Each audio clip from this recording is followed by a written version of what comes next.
नमस्कार दोस्तों, राज competition classes में एक बार आपका फिर से स्वागत है। देखिए, इससे पहले हमने बात की थी नवीनतम राजस्थान को लेके। किसको लेके दोस्तों? नवीनतम राजस्थान को लेके। लेकिन आज चर्चा में रहेंगे कि वास्तव में ग्लोब पर या विश्व में या एशिया महाद्वीप में या भारत में अपने राजस्थान की स्थिति कहाँ पर है, तो तमाम बातों को लेकर हम चर्चा में रहेंगे। तो ध्यान देते हैं। तो दोस्तों, आज किसकी बात करेंगे?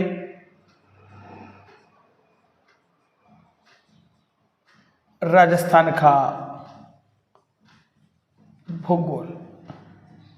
देखिए, राजस्थान के भूगोल में हमें क्या क्या पढ़ना है उसके बारे में थोड़ा सा लिख देता हूँ। आज जानेंगे राजस्थान की स्थिति, आज जानेंगे राजस्थान का विस्तार, आज जानेंगे राजस्थान की आकृति और आज पढ़ेंगे राजस्थान के आकार के बारे में। तो देखो दोस्तों, किस किस के बारे में सबसे पहले जानेंगे हम कि राजस्थान की स्थिति। इसके बाद आता है दोस्तों विस्तार, फिर आता है आकृति, अब फिर पढ़ेंगे आकार को लेके। लेकिन दूसरे भाग की मैं बात करूं तो किसके बारे में बात करेंगे दोस्तों? भौतिक स्वरूप, कि राजस्थान का भौतिक स्वरूप क्या है। तो आज सबसे पहले जिसके बारे में हम चर्चा करने वाले हैं, अरे वो कौन है? स्थिति, कि वास्तव में राजस्थान की स्थिति कहां पर क्या है। तो स्थिति की अगर मैं बात करूं तो देखो दोस्तों, स्थिति की बात करूं तो किसमें देखेंगे स्थिति? ग्लोब या विश्व में हमारा राजस्थान कहाँ पर स्थित है। हम देखेंगे दोस्तों किस पर? एशिया महाद्वीप में हमारा राजस्थान कहाँ स्थित है और किस पर? भारत में हमारे राजस्थान की क्या स्थिति है। तो देखो दोस्तों, एक एक चीज को क्लियर करते हुए चलते हैं कि वास्तव में ग्लोब में या विश्व में राजस्थान की स्थिति क्या है। देखो दोस्तों, समझना थोड़ा सा। देखिए, मान लीजिए दोस्तों, ये आपकी पृथ्वी है। क्या है दोस्तों? पृथ्वी है। इस पृथ्वी के अगर मैं दो टुकड़े कर दूं दोस्तों, पृथ्वी के क्या कर दिए मैंने? दो टुकड़े कर दिए। दो टुकड़े करने के बाद जो ऊपर का भाग है यह कहलाएगा उत्तरी गोलार्ध, और दोस्तों नीचे वाला भाग क्या कहलाएगा? दक्षिणी गोलार्ध। अब बात ये आती है कि जैसे ही दोस्तों मैंने पृथ्वी के बिल्कुल मध्य में एक लाइन ड्रॉप कर दी, तो इस लाइन को, पृथ्वी के मध्य समानांतर जाने वाली लाइन को क्या कहा जाता होगा? तो दोस्तों इस लाइन को कहा जाता है 0 डिग्री अक्षांश, या इसी लाइन का नाम है दोस्तों, इसी लाइन का नाम है दोस्तों भूमध्य रेखा, विषुवत रेखा। किस लाइन का नाम है? जो अपनी पृथ्वी को दो भागों में क्या करती हैं? अरे विभाजित करती हैं। इसी लाइन को भूमध्य रेखा या विषुवत रेखा के नाम से जाना जाता है। और ये क्या कहते हैं दोस्तों? 0 डिग्री अक्षांश पर स्थित होती है। लेकिन तमाम बातें बात की हैं, लेकिन मैं पहले क्या बोलता हूं दोस्तों कि इस पृथ्वी के दो टुकड़े करने के बाद ऊपर वाला भाग क्या कहलाया? उत्तरी गोलार्ध, और नीचे वाला क्या कहलाया? दक्षिणी गोलार्ध। तो मैं अगर राजस्थान की स्थिति की बात करूं तो इस गोलार्ध में आपका राजस्थान यहां पर है दोस्तों। इस गोलार्ध में दोस्तों आपका राजस्थान कहां पर है? मान लीजिए आपका राजस्थान है। तो बताइए दोस्तों, अगर मैं अक्षांश की बात करूं तो आपका राजस्थान कौन से गोलार्ध में होगा? उत्तरी गोलार्ध में। लेकिन बात करता हूं थोड़ी सी किसकी? अगले मैप की। अगर बाई चांस देखिए दोस्तों, मैंने एक लाइन क्या कर दी? सीधी ड्रॉप कर दी। यहाँ पर समानांतर मैंने पृथ्वी को काटा है, यहाँ पर लंबवत मैंने पृथ्वी को काटा है। तो देखो दोस्तों, ये वाला भाग पूर्वी गोलार्ध कहलाएगा, नहीं कहलाएगा? और इधर वाला भाग कौन सा गोलार्ध कहलाएगा? पश्चिमी गोलार्ध। अब मेरा राजस्थान जो यहां पर है, तो बताओ दोस्तों यहां पर राजस्थान होगा नहीं होगा? मान लीजिए राजस्थान है, यहां पर राजस्थान होगा नहीं होगा? अगर मैं बात करूं ये कौन सी दृष्टि दोस्तों, देशांतर दृष्टि से,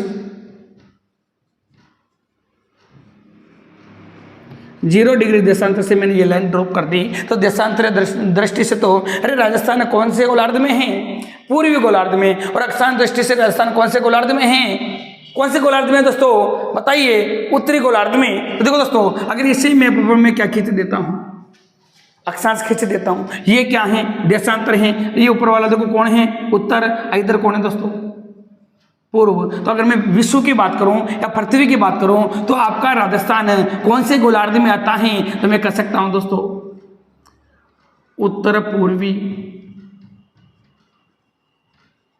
गोलार्ध में क्या है दोस्तों, आपका राजस्थान स्थित है।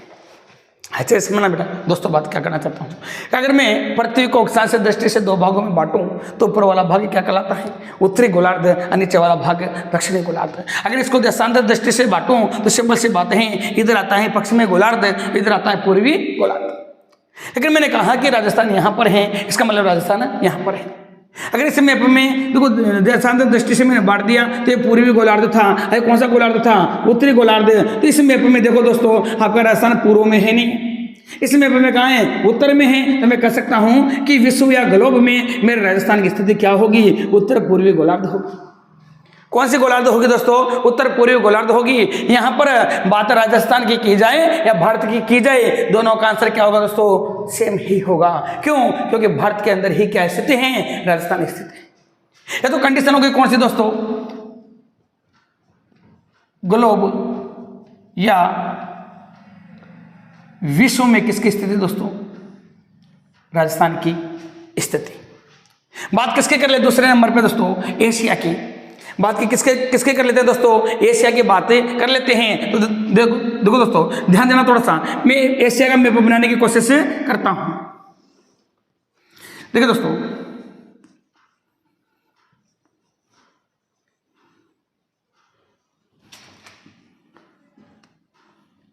इस प्रकार से मान लीजिए दोस्तों कि आपका क्या है, एशिया महाद्वीप है। इस प्रकार से दोस्तों आपका क्या है, एशिया महाद्वीप है। अरे ये आपका क्या है दोस्तों, भारत है। ये क्या दोस्तों आपका भारत है। देखो इसी एशिया महाद्वीप को, किसको दोस्तों, इसी एशिया महाद्वीप को ध्यान देना थोड़ा सा दोस्तों, ये आपका क्या है दोस्तों, यहाँ पर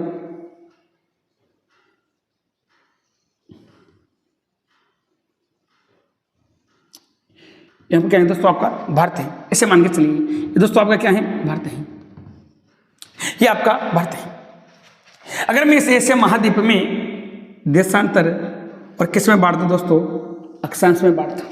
इस एशिया महाद्वीप को मैं किस में बांट दूं, देशांतर और अक्षांश में बांट दूं। तो बताइए दोस्तों यहाँ ऊपर तो क्या होता है, उत्तर, इधर क्या होता है पश्चिम, इधर क्या होता है दक्षिण, और दोस्तों इधर क्या होता है, पूर्व होता है। तो बेटा दोस्तों मैप के माध्यम से आपका राजस्थान कहाँ पर होना चाहिए, तो बताइए दोस्तों ये आपका राजस्थान है, ये आपका राजस्थान है। एशिया में कौन सी दिशा में नजर आ रहा है दोस्तों आपको, दक्षिणी पश्चिमी। तो मैं कह सकता हूँ कि एशिया में आपका राजस्थान कौन सी दिशा में होगा, दक्षिणी पश्चिमी दिशा में। यानी एशिया महाद्वीप में अगर हम राजस्थान को ढूंढते हैं तो आपका राजस्थान कहाँ मिलेगा, दक्षिण पश्चिमी भाग में मिलेगा। फिर तीसरे कंडीशन कौन से आते हैं दोस्तों, भारत। कौन से आते हैं दोस्तों, भारत। तो बात को समझना, मैं भारत का मैप बनाने की कोशिश कर रहा हूं दोस्तों।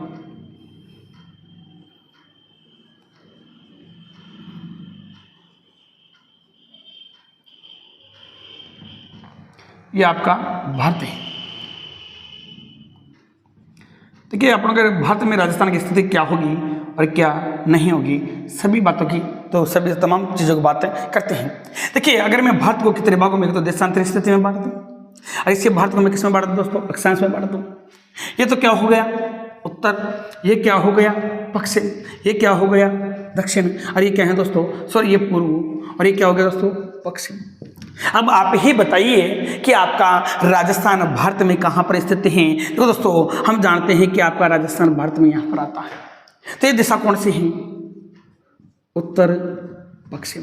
यानी मैं कह सकता हूँ अगर हमारे राजस्थान की किसमें ग्लोब या विश्व में दिशा पूछी जाए तो कौन सी दिशा में होगा? उत्तर पूर्वी गोलार्ध में स्थित होगा या उत्तर पूर्व दिशा में होगा। अगर एशिया में आपके राजस्थान की कंडीशन पूछी जाए तो आपका राजस्थान कहाँ होगा? दक्षिण पश्चिम में होगा। लेकिन अगर भारत में आपके राजस्थान की कंडीशन पूछी जाए तो दोस्तों कहाँ होगा? उत्तर पश्चिम में होगा।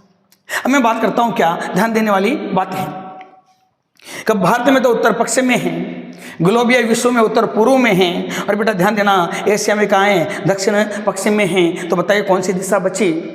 कौन सी दिशा बची जिसमें हम राजस्थान को नहीं गिन सकते? ध्यान देने वाली बातें हैं दोस्तों। ये मैंने 4 दिशा बना दी। कितनी दिशा बना दी? 4 दिशा बना दी। यहाँ पर कहाँ पर था आपका राजस्थान? भारत में। यहाँ पर कहाँ है दोस्तों? ग्लोब में। और यहाँ कहाँ है? एशिया में। मतलब इस दिशा में एशिया है। मात्र एक दिशा बचती है, ये वाली, जहाँ पर भारत की राजस्थान की कोई स्थिति नहीं होती। अगर 4 ऑप्शन देता है एग्जामिनर और 4 ऑप्शन में क्या दे देता है आपको? दक्षिण पूर्व दे देता है, तो याद रखना राजस्थान को लेकर दक्षिण पूर्व दिशा में कभी भी स्थिति प्रकट नहीं होगी। कहाँ होगी? उत्तर पूर्व में। तो राजस्थान कहाँ पर है? ग्लोब पर। दक्षिण पश्चिम में राजस्थान कहाँ है? एशिया में। और उत्तर पश्चिम में राजस्थान कहाँ है? भारत में है। बताइए दोस्तों यहाँ तक की बात समझ में आई या नहीं आई? एक बार थोड़ा सा मैं इसको मिटा के और अच्छा बना देता हूँ। देखो किसको क्या कहा जाता है, इस प्रकार से क्वेश्चन आता है। तो देखो पूरी कंडीशन में क्लियर कर देता हूँ। देखो दोस्तों, मैंने 4 दिशा खींच दी। 4 दिशा खींचने के बाद ये तो क्या होता है? उत्तर, ये क्या होगा? पूर्व, ये क्या होगा? दक्षिण, और ये क्या होगा? पश्चिम। ध्यान देने वाली बात है। मैंने कहा कि यहां पर क्या है दोस्तों? उत्तर पूर्व। किसके अनुसार? ग्लोब या विश्व के अनुसार।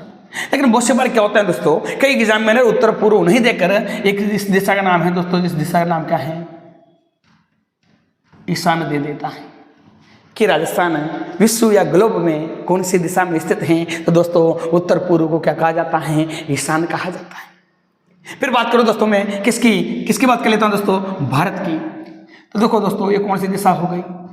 उत्तर पश्चिम दिशा। कौन से होगा दोस्तों? उत्तर पश्चिम दिशा। और उत्तर पश्चिम दिशा जो हो गई, तो ध्यान देना दोस्तों, इसको नैऋत्य कहा जाता है। क्या कहा जाता है दोस्तों? नैऋत्य नहीं कहेंगे, वायु कहा जाता है। देखो दोस्तों, एक कौन सी स्थिति है? भारत। यानी मैं कह सकता हूं कि भारत के अनुसार राजस्थान का स्थित है? उत्तर पश्चिम में स्थित है। फिर बात करता हूं किसके दोस्तों? नैऋत्य की। नैऋत्य किसे कहूंगा? दक्षिण पश्चिम दिशा को। आइए क्या दिखाता है दोस्तों कि राजस्थान एशिया में कौन सी दिशा में स्थित है? दक्षिण पश्चिम दिशा में स्थित है। इसी को क्या बोला जाता है? नैऋत्य। क्या कहा जाता है दोस्तों? नैऋत्य। अब कौन सी बच्चे अपने के पास? दक्षिण पूर्व। कौन सी बच्चे दोस्तों?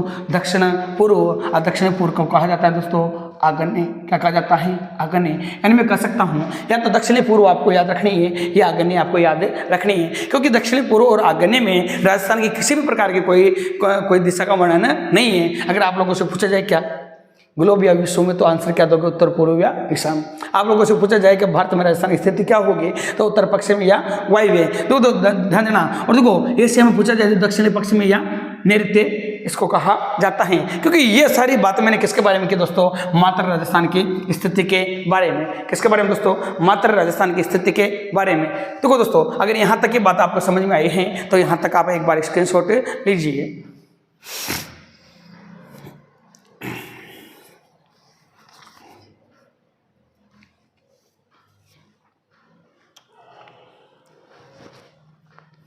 देखिए दोस्तों, इसको थोड़ा मिटा देता हूँ मैं। उसके बाद हमने अभी बात की थी अक्षांश और देशांतर की।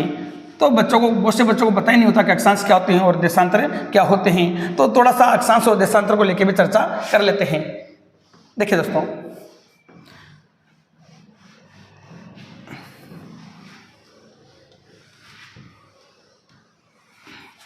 देखिए सबसे पहले बात कर लेते हैं किसके दोस्तों? अक्षांश को लेकर। अक्षांश क्या है?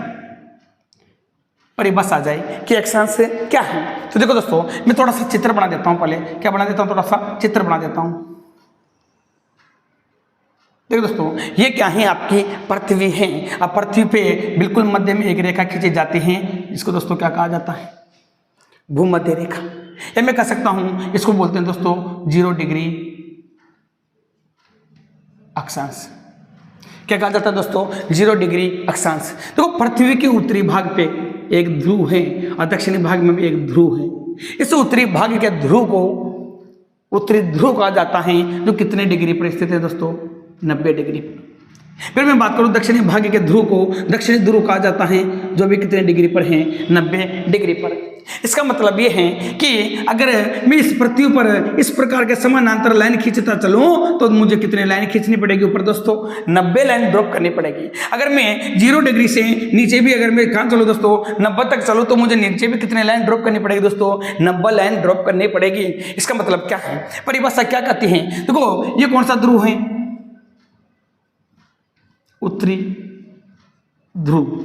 ये कौन सा ध्रुव है दोस्तों, दक्षिणी ध्रुव। अब ध्यान देने वाली बात क्या है कि परिभाषा क्या आती है और अक्षांश किसे कहा जाता है। दोस्तों, रटना नहीं है, अपन को क्या करनी, बातें समझनी है। देखो दोस्तों, अब देखो, ये पृथ्वी के ऊपर जो लाइन खींची गई है, ये किसी न किसी कल्पना के आधार पर ही खींची गई होगी। किस पर दोस्तों, किसी न किसी कल्पना के आधार पर खींची गई होगी। तो सिंपल सी बात है, मैं कह सकता हूं वे काल्पनिक रेखा, वे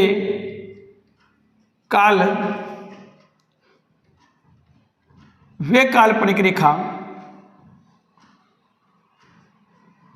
जो भूमध्य रेखा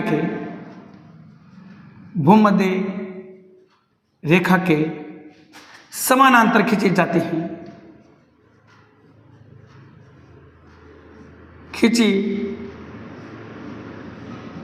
हैं,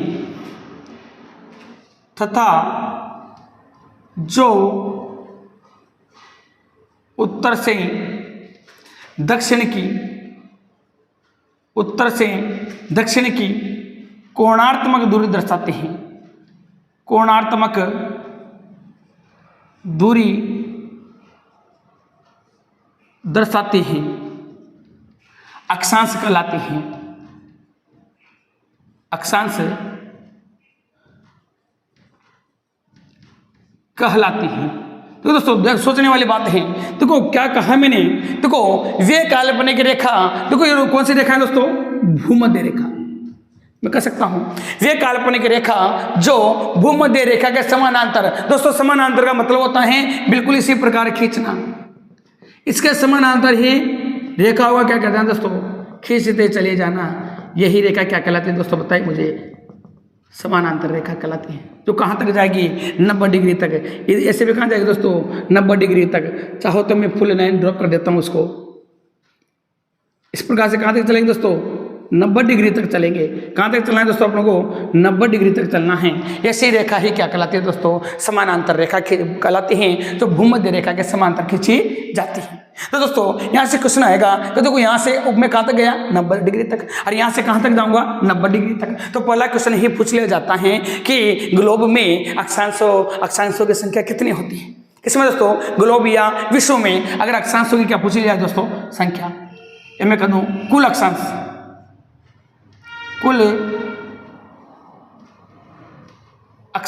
ध्यान देने वाली बात है दोस्तों। अगर मैं यहां से गिनना स्टार्ट करूं दोस्तों, ये 0 के बाद क्या आएगा ऊपर, 1, फिर 2, फिर 3, फिर 4, इधर भी 1, 2, 3, 4। इसी प्रकार मुझे कहां तक जाना है, 90 तक। यहां से 90 तक, तो 90 और 90 कितनी हो गई, 180। और 180 के बाद एक भूमध्य रेखा भी जो खींची हुई है, इसको मिलाने के बाद कितनी हो जाती है, 181। कितनी हो जाती है दोस्तों, कुल अक्षांश रेखा कितनी है दोस्तों, कितनी है, 181। अब ध्यान देना, कितनी है, 181। लेकिन याद रखना दोस्तों, जो ध्रुव है, ऊपर वाला ध्रुव, इसको मैं 90 डिग्री मानता हूं। जब अक्षांश को काउंट किया जाता है, गिना जाता है, तो याद रखना, सिंपल सी बात याद रखना कि याद दोस्तों, ध्रुवों को अक्षांशों में शामिल नहीं किया जाता। किसको शामिल नहीं किया जाता, ध्रुवों को। यानी ध्रुवों को अगर मैं अक्षांश नहीं मानूं, तो आप सभी जानते हो, अगर कुल अक्षांश में से मैंने दो ध्रुव अगर मैं क्या कर दूं, माइनस कर दूं, तो बेटा फिर अक्षांशों की संख्या कितनी आ जाएगी, 179। यानी याद रखना दोस्तों, अगर अक्षांशों को शामिल करके पूछे तो आपका क्वेश्चन क्या होना चाहिए 181। लेकिन याद रखना अगर ध्रुवों को शामिल ना करें तो फिर अक्षांशों की संख्या कितनी होती है दोस्तों 179। दूसरी बात आती है कि अक्षांशों का कार्य क्या होता है, तो याद रखना दोस्तों ये होता है दूरी ज्ञात करना। क्वेश्चन आ जाए कि अक्षांश क्या करते हैं, तो क्वेश्चन सीधी सी बातें हैं कि अक्षांशों का कार्य क्या है, दूरी ज्ञात करते हैं। अरे भाई किसके दूरी, तो सिंपल सी बात है। देखो दोस्तों मैं कहूँ कि मान लीजिए ये दो क्या हैं, अक्षांश रेखा है। ये क्या है दोस्तों, दो अक्षांश रेखा है। ध्यान देने वाली बात है दोस्तों, कैसे देखो ये 1 डिग्री हो गया, एक कितना डिग्री हो गया 2 डिग्री। यानी मैं यहाँ से यहाँ गया तो बताओ दोस्तों मैं कितना डिग्री चला, बताइए मुझे। मैं 1 डिग्री चला। मैं यहाँ से यहाँ जाऊँगा तो कितने अक्षांश पार किए, मात्र 1 अक्षांश पार किया। तो सिंपल सी बातें हैं दोस्तों, 1 अक्षांश बराबर 2 अक्षांशों के बीच की जो दूरी होती है वो 111 किलोमीटर होती है। क्या होते हैं दोस्तों 111 किलोमीटर होती हैं। अगर क्वेश्चन आ जाए तो देखो दोस्तों, क्वेश्चन आ जाए कि 2 अक्षांशों के मध्य दूरी कितनी होती है, जो आपका जवाब क्या होना चाहिए 111 किलोमीटर होती है। फिर तीसरी बात पूछ ली जाए कि 2 अक्षांशों के बीच की दूरी क्या कहलाती है। ध्यान देना दोस्तों, 2 अक्षांशों के बीच की जो दूरी है ये क्या कहलाती है, तो याद रखना जोन या कटिबंध कहलाती है। क्या कहलाती हैं, जोन या कटिबंध कहलाती हैं। क्योंकि क्वेश्चन आ सकता है कि 2 अक्षांशों के मध्य की दूरी को क्या कहा जाता है, तो याद रखना दोस्तों क्या कहा जाता है, जोन या कटिबंध कहा जाता है। 2 अक्षांशों के मध्य दूरी कितनी होती है 111 किलोमीटर होती है। और तीसरी बात है कि अक्षांशों का प्रयोग कहाँ किया जाता है, तो दूरी मापने में किया जाता है। यानी अगर मुझे पृथ्वी की तमाम दूरी क्या करनी है, मापनी है, तो किसके अकॉर्डिंग माप सकता हूँ, अक्षांशों के अकॉर्डिंग। क्योंकि मुझे पता लग गया कि एक अक्षांश के मध्य की दूरी कितनी होती है 111 किलोमीटर। अब पृथ्वी जितने भी अक्षांशों में फैली हुई हैं उन सभी अक्षांशों को अगर मैं काउंट करता हूं, उनकी दूरी को गिनता हूं, तो पता लग जाएगा कि पृथ्वी की कुल दूरी कितनी है।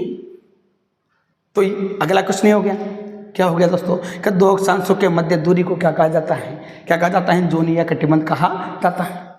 फिर नेक्स्ट बात करता हूं मैं, क्या वो ध्यान देने वाली बात है दोस्तों। नेक्स्ट बात कर लेते हैं क्या, तो दोस्तों क्वेश्चन आता है 0 डिग्री अक्षांश से, कहां से दोस्तों 0 डिग्री अक्षांश से अगर आप कहां जाते हो, ध्रुव की ओर जाते हो, किससे 0 डिग्री अक्षांश से अगर आप ध्रुव की ओर जाते हो तो क्या क्या बात देखने को मिलती है।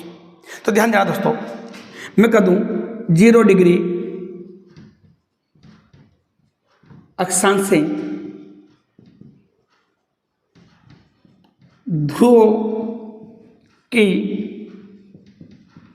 ओर जाने पर कंडीशन क्या होगी, समझना दोस्तों कि अगर मैं 0 डिग्री अक्षांश से ध्रुव की ओर गति करता हूं तो 3 शर्तें फिक्स हैं। वो क्या हैं, पहली देखो दोस्तों, पहली है तापमान में कमी होगी। कैसे हैं, क्योंकि बेटा सभी जानते हो दोस्तों कि जब सूर्य भूमध्य रेखा पर क्या होता है, उदय होता है, तो दोस्तों सूर्य की सीधी किरणें किस पर गिरती हैं, भूमध्य रेखा पर। किस पर गिरती है दोस्तों, भूमध्य रेखा पर। किसकी किरणें, सूर्य की सीधी किरणें भूमध्य रेखा पर गिरती हैं। लेकिन जैसे ही यही सूर्य की किरणें अपना तिरछापन कहाँ लेके जाएगी, ध्रुव पर, तो ध्रुव पर याद रखना दोस्तों किरणें कैसी गिरती हैं, किरणें कैसी गिरती हैं, तिरछी गिरती हैं। तो पहली शर्त क्या हो गई कि तापमान में क्या आएगी दोस्तों, कमी आएगी। दूसरी बात क्या है दोस्तों, दूसरी बात है दोस्तों दिन रात की अवधि, दिन रात की अवधि में वृद्धि होगी। दूसरी बात क्या लिख दी दोस्तों मैंने कि देखो दिन रात की अवधि में वृद्धि कैसे होगी, जैसे देखो दोस्तों भूमध्य रेखा पर जब सूर्य सीधा चमकता है, भूमध्य रेखा पर जब सूर्य सीधा चमकता है तो दिन रात की जो अवधि होती है वो 24 घंटे की होती हैं। लेकिन जब मैं बात करता हूँ किसकी, ध्रुव की, तो याद रखना दोस्तों उत्तरी ध्रुव और दक्षिणी ध्रुव में 6 महीने की रातें और 6 महीने का क्या होता है, दिन होता है। यानी मैं कह सकता हूँ कि दिन रात की अवधि में क्या होती है दोस्तों, वृद्धि होती है। लेकिन कब, जब भूमध्य रेखा पर सूर्य सीधा चमकता है। तब ध्रुव उत्तरी ध्रुव में 6 महीने का दिन है और 6 महीने की क्या होती है रात, और यहाँ भी 6 महीने का दिन और 6 महीने की क्या होती है दोस्तों रात होती है। तीसरी बात क्या है, जैव विविधता में, जैव विविधता में कमी होती है। दोस्तों जैव विविधता में क्या होती है कमी, जैव विविधता क्या है वो समझिए। देखो सूर्य जब भूमध्य रेखा पर सीधा चमकता है तो यहाँ उच्च तापमान होता है, और उच्च तापमान होगा तो यहाँ पर क्या होगी, अच्छी वर्षा होगी, और अच्छी वर्षा होगी तो यहाँ पर जो वनस्पति पाई जाएगी वो सदाबहार वनस्पति पाई जाएगी। लेकिन देखो उत्तरी ध्रुव और दक्षिणी ध्रुव में क्या छाया रहता है, बर्फ छाया रहता है, बर्फ जमा रहता है। तो याद रखना दोस्तों कि यहाँ पर जीवों का बचना पॉसिबल नहीं है, ना ही यहाँ पर वनस्पति का सुरक्षित रहना पॉसिबल है। यानी उत्तरी ध्रुव और दक्षिणी ध्रुव में ना तो वनस्पति पाई जाती है, ना किसी प्रकार का जीव जंतु रह सकता है, एक जंतु को छोड़कर जिसका नाम होता है दोस्तों पिगमिलियन। आप सभी जानते हो जो बर्फीला जंतु कहलाता है, पिगमिलियन जंतु को छोड़कर यहाँ पर वनस्पति, याद रखना मानव जीवन यहाँ पर सुरक्षित बिल्कुल भी नहीं है, क्योंकि आपके शरीर के जो रक्त हैं वो यहाँ जाने के बाद क्या हो जाएगा दोस्तों, जम जाएगा और आपकी तत्काल में ही क्या हो जाएगी, मृत्यु हो जाएगी। तो सारी बातें किसको लेके हैं दोस्तों, अक्षांश को देखिए। तो एक बार मैं दोहरान करता हूँ कि अक्षांश किसे कहा जाता है, वे काल्पनिक रेखा जो भूमध्य रेखा के समांतर खींची जाती है। अगली बात तथा जो उत्तर से दक्षिण की खींचता जा रहा हूँ मैं, उत्तर से दक्षिण के कोणात्मक दूरी दर्शाती हैं अक्षांश कहलाते हैं। कुल अक्षांश की रेखा कितने होती हैं, कुल तो कितने होते हैं दोस्तों 181, लेकिन ध्रुव को शामिल नहीं करेंगे तो कितने होंगे 179। देखो इसका कार्य क्या होता है, कार्य होता है दूरी ज्ञात करना। दो अक्षांशों के बीच की दूरी क्या कहलाती है, कितनी होती है 111 किलोमीटर। अगली बात है दो अक्षांशों के बीच की दूरी क्या कहलाती है, जोनिया कटिबंध।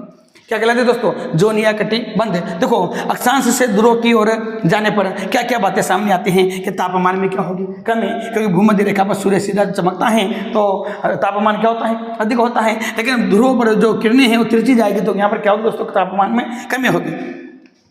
दिन रात की अवधि में क्या होगी, वृद्धि, क्योंकि दोस्तों भूमध्य रेखा पर दिन रात की जो अवधि होती है 24 घंटे होती है, लेकिन याद रखना उत्तरी ध्रुव और दक्षिण ध्रुव में दिन रात की अवधि कितनी 6 माह की होगी। जैव विविधता में कमी होती है। जैव विविधता का मतलब होता है दोस्तों कि यहाँ पर जीवन सुरक्षित नहीं है, किसी प्रकार के वनस्पति या किसी प्रकार का जीव जंतु सुरक्षित नहीं है। इसी कारण कहा जाता है कि जैव विविधता में क्या होता है दोस्तों, कमी होती है, कमी होते हैं। तो यहाँ से लेकर यहाँ तक मैंने किसकी बात कर ली दोस्तों, अक्षांश की बात है। कि अगली बात कर लेता हूँ किसके दोस्तों, कि वास्तव में देशांतर क्या है, किसकी बात कर लेता हूँ दोस्तों, देशांतर की बातें कर लेता हूँ। देखिए दोस्तों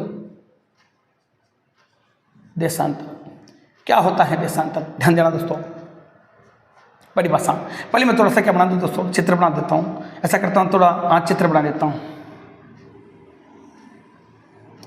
मान लीजिए आपका ग्लोब है, आपका क्या दोस्तों ग्लोब है। आइए कौन सी रेखा है दोस्तों बताइए मुझे, भूमध्य रेखा है, सॉरी अक्षांश से भूमध्य रेखा है। अब देखो अक्षांश हैं सॉरी देशांतर हैं इस प्रकार खींचे जाते हैं, यानी भूमध्य रेखा के लंबवत खींचा नहीं खींचा मैंने, इस देशांतर को भूमध्य रेखा के कहाँ खींचा दोस्तों, लंबवत खींचा। ये रेखा कौन सी है, भूमध्य रेखा, भूमध्य रेखा। अब भूमध्य रेखा पर मैंने इस देशांतर को क्या खींचा, लंबवत खींचा। मध्य का देशांतर 0 डिग्री देशांतर होता है। कौन सा होता है दोस्तों, 0 डिग्री देशांतर होता है। इसी 0 डिग्री देशांतर को ग्रीनविच कहा जाता है। क्या कहा जाता है दोस्तों, ग्रीनविच देशांतर कहा जाता है। ऐसी दोस्तों 0 डिग्री देशांतर को, इसी 0 डिग्री देशांतर को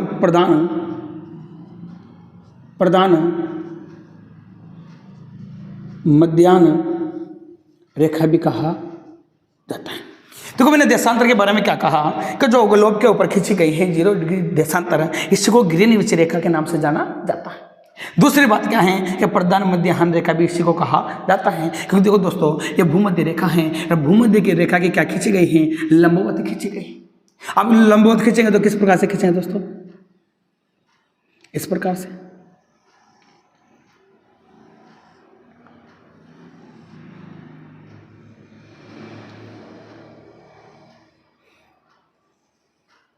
इस प्रकार से खींची गई है। तो ध्यान देना दोस्तों, ये देशांतर की संख्या की बात करूं तो यहाँ मध्य से 180 देशांतर तो इधर होते हैं और 180 देशांतर इधर होते हैं। यानी अगर मैं मध्य से चलूं तो इधर इस दिशा में कितने देशांतर दोस्तों 180, और इस दिशा में कितने हैं 180। इसका मतलब मैं कह सकता हूँ तो कुल देशांतरों की संख्या कितनी होगी 360। लेकिन परिभाषा क्या है वो समझिए। परिभाषा देखो दोस्तों, वे काल्पनिक रेखा जो किसके भूमध्य रेखा के लंबवत, याद रखना दोस्तों, लंबवत खींची जाती हैं तथा पूर्व से पश्चिम की कोणात्मक दूरी दर्शाते हैं। कोणात्मक दूरी दर्शाते हैं देशांतर कहलाते हैं। बताइए दोस्तों कौन सी दूरी दर्शाते हैं, बताइए। देखो सिंपल सी बात है परिभाषा, वे काल्पनिक रेखाएं जो भूमध्य रेखा के लंबवत, ये भूमध्य रेखा है, इसके लंबवत खींची जाती हैं वे तथा पूर्व से पश्चिम, यानी पूर्व से पश्चिम या पश्चिम से पूर्व की ओर की क्या करते हैं दोस्तों कोणात्मक का मतलब पृथ्वी का अंतिम छोर रेखाओं के माध्यम से दर्शा देती हैं, उसे क्या कहा जाता है देशांतर कहा जाता है। अब क्वेश्चन आ जाएगा कि कुल देशांतर कितने होते हैं, कुल देशांतर, तो आपका आंसर कितना होगा 180। यहाँ से दोस्तों कहाँ किधर, इधर 180, इधर तो मैं कह सकता हूँ 360। अक्षांश कितना होता है दोस्तों 360। अगली बात आती है कि इनका कार्य क्या है, पृथ्वी पर आखिर क्यों खींचे गए। इससे इधर हमने पढ़ा था कि दूरी ज्ञात करने का काम करती हैं, यानी पृथ्वी कितनी लंबी है कितनी चौड़ी है इसको कौन बताता है, अक्षांश बताते हैं। लेकिन देशांतरों का कार्य क्या है, कार्य है समय ज्ञात करना। क्या ज्ञात करना दोस्तों, समय ज्ञात करना, यानी बेटा देशांतर के दौरान हम किसकी गणना करते हैं, समय की गणना करते हैं, चाहे वो कोई सा भी अंतर्राष्ट्रीय तिथि रेखा क्यों ना हो। देखो दोस्तों समय की गणना करते हैं। अब क्वेश्चन आ जाए, क्या जाए दोस्तों, क्वेश्चन आ जाए कि दो देशांतरों के मध्य की दूरी को क्या कहा जाता है। देखिए दोस्तों दो देशांतरों के, देखो 1 डिग्री और ये 2 डिग्री, इन दोनों देशांतरों के मध्य की दूरी को दोस्तों क्या कहा जाता है, गोरे। क्या कहा जाता है, गोरे। किसको, दो देशांतरों के मध्य की दूरी को क्या बोलते हैं दोस्तों, गोरे बोलते हैं। याद रखना दोस्तों 1 डिग्री, कितना डिग्री, 1 डिग्री देशांतर को पार करने में 4 मिनट का क्या लगता है दोस्तों, समय लगता है।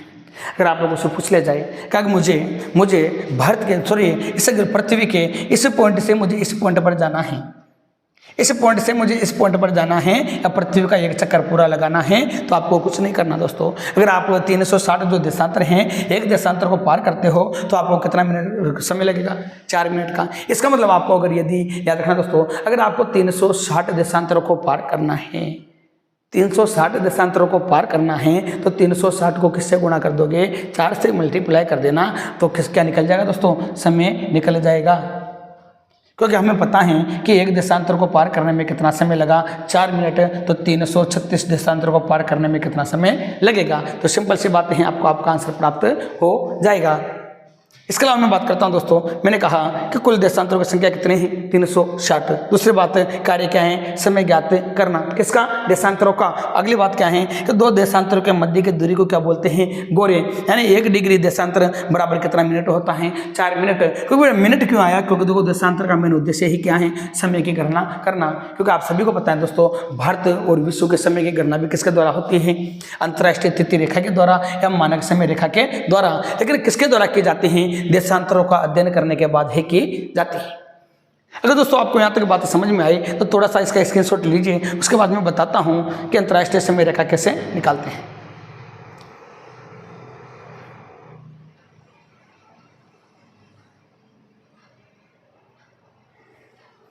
देखिए थोड़ा सा आगे चलता हूँ, इस अक्षांश को मिटा देता हूँ ताकि अच्छे से समझ में आए कि समय की वास्तव में बात क्या है। देखिए तो दोस्तों राजस्थान को या भारत को समझने से पहले सब बच्चे को अक्षांश और देशांतर का ज्ञान होना चाहिए। देखो दोस्तों ध्यान देने वाली बात है कि मान लीजिए ये आपका 0 डिग्री क्या है दोस्तों, देशांतर है। और ये पृथ्वी का अंतिम छोर है, पृथ्वी का क्या है दोस्तों, अंतिम छोर है। और ये क्या है दोस्तों, पृथ्वी का पश्चिमी भाग है, ये 0 डिग्री देशांतर। ध्यान देने वाली बात है। देखो दोस्तों, ये पृथ्वी है, इस पर देशांतर खींचे गए हैं। ये दो रेखाएं अंतिम रेखाएं कहलाते हैं अंतरराष्ट्रीय तिथि रेखा। क्या कहलाते हैं दोस्तों, अंतरराष्ट्रीय तिथि रेखा। कौन सी रेखा दोस्तों, अंतरराष्ट्रीय तिथि रेखा। ये भी क्या कहलाती है, अंतरराष्ट्रीय तिथि रेखा, तिथि रेखा। ध्यान देना दोस्तों, जो अंतरराष्ट्रीय तिथि रेखा है, इसकी जो उत्पत्ति हुई थी दोस्तों, वो 1884 में हुई थी। यानी मैं कह सकता हूँ कि अंतर्राष्ट्रीय तिथि रेखा कब खींची गई, 1884 में। लेकिन मैं कह सकता हूँ मानक समय रेखा, मानक समय रेखा, ये मैं कह सकता हूँ, मानक नहीं कहूँगा दोस्तों। ग्रीनविच, कौन सी, ग्रीनविच रेखा, इसी को कहा जाता है दोस्तों प्रधान मध्याह्न रेखा। ये कब खींची गई थी, 1882 में। ये भी आपको पता होना चाहिए। लेकिन ये है क्या, क्योंकि हम पढ़ते हैं कि हमारे भारत का समय विश्व के समय से क्या है, 5.5 घंटे आगे हैं। लेकिन वो है तो क्यों है, क्योंकि जहाँ तक अक्षांश और देशांतर समझ में नहीं आएंगे, वहाँ तक आगे की बात समझ में आने वाली नहीं है। ऐसा क्यों है, क्योंकि दोस्तों ध्यान देने वाली बातें हैं कि आपका भारत यहाँ स्थित है दोस्तों। थोड़ा सा समझना इस बात को। क्या दोस्तों, आपका भारत है।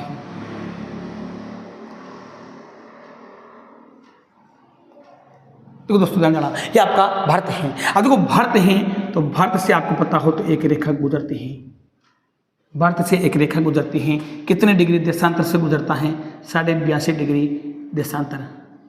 मैं कह सकता हूँ पूर्वी देशांतर।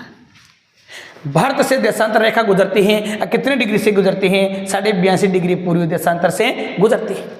यहाँ पर कितना डिग्री है दोस्तों, 0 डिग्री देशांतर है। कहाँ पर, कौन सी रेखा पर, ग्रीनविच रेखा पर, जो बिल्कुल पृथ्वी के कहाँ स्थित है दोस्तों, मध्य में स्थित है। कहाँ पर स्थित है दोस्तों, मध्य में स्थित है। याद रखना, विश्व का समय कहाँ से लिया गया है, और थोड़ा सा बता दूं किसके बारे में दोस्तों, विश्व का या विश्व की मानक समय रेखा कौन है, उसको क्या बोलते हैं दोस्तों, 0 डिग्री देशांतर या ग्रीनविच रेखा को क्या कहा जाता है, बताइए मुझे, क्या कहा जाता है, विश्व के मानक समय रेखा कहा जाता है। देखो दोस्तों, ये कहाँ से ली गई है दोस्तों, मध्य में। बिल्कुल देखो, ध्यान देना, मध्य में कौन सा शहर है, कौन सा देश है, इंग्लैंड नामक देश, इंग्लैंड नामक देश के लंदन नामक शहर से विश्व के समय की गणना की गई है, विश्व के समय की गणना की गई है। ये तो किसकी बात होगी दोस्तों, विश्व की। क्योंकि विश्व का समय कहाँ से लिया गया है, तो मैं कह सकता हूँ इंग्लैंड नामक देश के लंदन नामक शहर से। अरे किसका समय लिया गया है, विश्व का समय। लेकिन बात आती है कि विश्व से हमारे भारत का समय कितने घंटे आगे हैं, 5.5 घंटे आगे हैं। वो कैसे, कि देखो दोस्तों, अगर मैं यहाँ से यहाँ आऊँगा तो कितना आगे चलना पड़ेगा मुझे, 5.5 घंटे आगे। कैसे, देखो दोस्तों, अगर यहाँ पर क्या समय हो रहा है, फिक्स 12 बजे का समय हो रहा है, कहाँ पर, लंदन में। तो भारत में समय क्या, कितना टाइम हो, तो बताइए आप दोस्तों, कितना टाइम होगा, 5:30, 5:30। यानी यहाँ अगर इंग्लैंड में AM है, तो आपके भारत में भी क्या होगा, 5:30 AM होगा। यानी हम विश्व के समय से कितना आगे चलते हैं, 5.5 घंटे आगे चलते हैं। लेकिन कैसे, रीजन क्या है कि हम 5.5 घंटे आगे चले, तो उस चीज़ को समझने के लिए थोड़ा सा इधर समझना दोस्तों। मैंने कहा था कि 1 डिग्री देशांतर को पार करने में कितना मिनट लगता है, 4 मिनट। तो दोस्तों अगर मैं यहाँ से यहाँ तक गया हूँ तो बताओ मैंने कितने देशांतर पार किए? 82.5 देशांतर पार किए या नहीं किए? क्यों? क्योंकि देशांतर क्या करता है? क्योंकि देशांतर क्या करता है दोस्तों? समय की गणना करता है। यानी एक देशांतर को अगर मैंने पार किया तो दोस्तों इसे एक देशांतर को मैंने पार किया तो मुझे कितना मिनट लगेगा? 4 मिनट का समय लगेगा। तो दोस्तों देखो दोस्तों, मैं विश्व के में 0 डिग्री देशांतर से मेरे भारत का जो समय लिया गया है वो 82.5 डिग्री देशांतर से लिया गया है। इसका मतलब ये है कि मुझे कितने देशांतर पार करने पड़े? 82.5 पूर्वी देशांतर पार करने पड़े, क्योंकि आपका भारत कहाँ है? पूर्व में स्थित है, उत्तर पूर्व में है। तो सिंपल सी बात है, तो कंडीशन क्या हो जाएगी? ध्यान देने वाली बातें हैं। क्या कहना चाहता हूँ तो दोस्तों, मुझे पता है कि 1 डिग्री बराबर कितना होता है? 4 मिनट। तो सिंपल सी बात है दोस्तों, 82 से 1/2 को क्या करना है? मुझे पार करना है। कितना मिनट लगेगा? 4 मिनट। ऐसे करते हैं दोस्तों, एक देशांतर को पार करने में 4 मिनट लगता है, तो आधे देशांतर को पार करने में आप सभी को बताएं दोस्तों कितना मिनट लगेगा?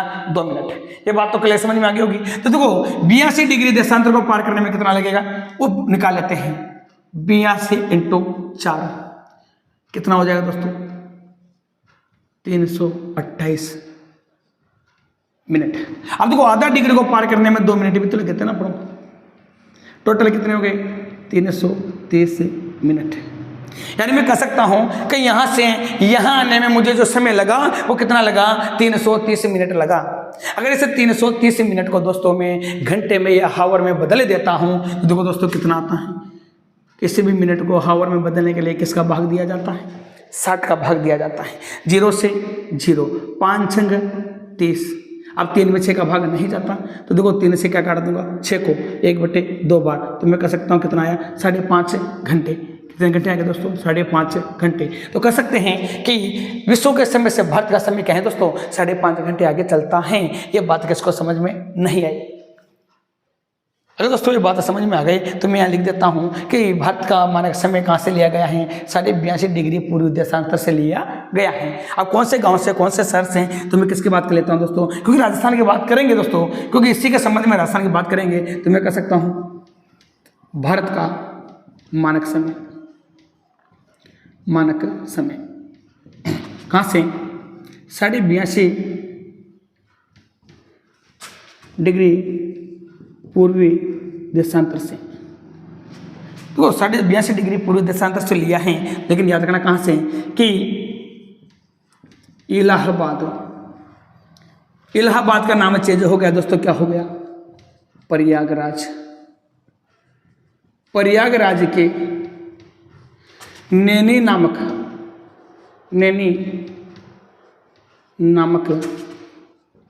स्थान से भारत के समय की गणना की गई है। गणना की गई है। तो हमने जान लिया दोस्तों, क्या जान लिया? कि विश्व के समय रेखा का निर्धारण कहाँ से किया गया है? इंग्लैंड देश के लंदन नामक शहर से कौन सा समय लिया गया है दोस्तों? विश्व का। और भारत के कौन सी जगह से दोस्तों? पुराना राज्य कौन सा? सॉरी कौन है? इलाहाबाद। लेकिन इलाहाबाद का नाम चेंज होगी, क्या हो गया? प्रयागराज के नैनी नामक स्थान से किसके समय की गणना? भारत के समय की गणना की गई है। तो दोस्तों याद रखना, जो विश्व के समय से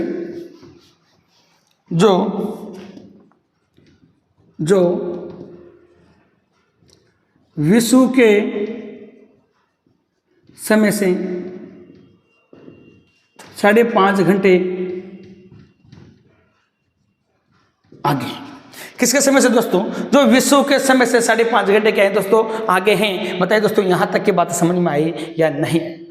अगर यहां तक की बात समझ में आई है तो दोस्तों इसका एक बार क्या कीजिए? स्क्रीनशॉट लीजिए।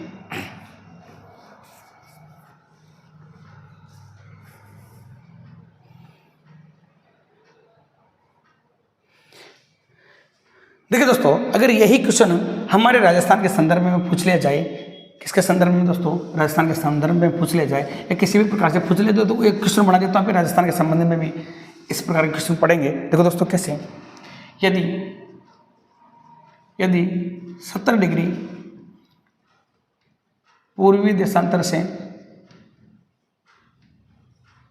कोई व्यक्ति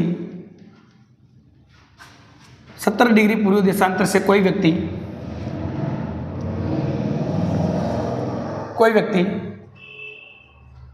जयपुर जाता है तो उसे जयपुर जाने